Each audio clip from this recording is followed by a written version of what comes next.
So circular slabs. Circular slabs means those slabs which are circular in plan. So it is mainly used for roofs which are circular in plan. Then slabs which are coming for circular water tanks, etc.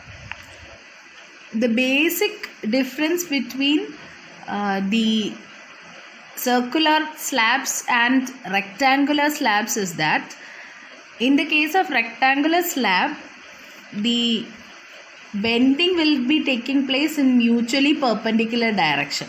Here x direction as well as y direction we will have the bending action. So here in the case of circular slabs, the slab will be deflecting just like a saucer.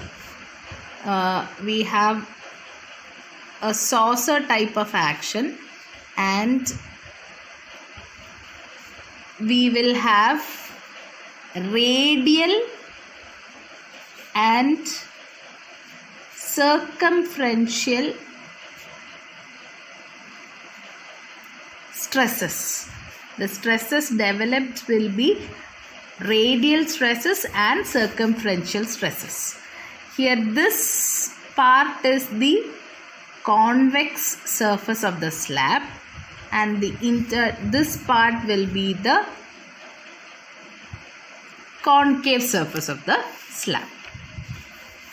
So in the case of convex surfaces, we will have tensile stresses, and in the case of concave surfaces, we will have compressive stresses.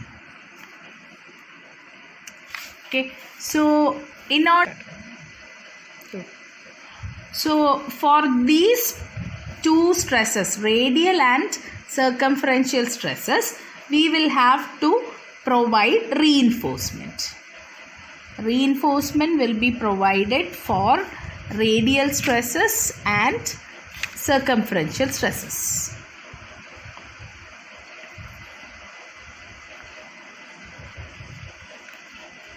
Okay.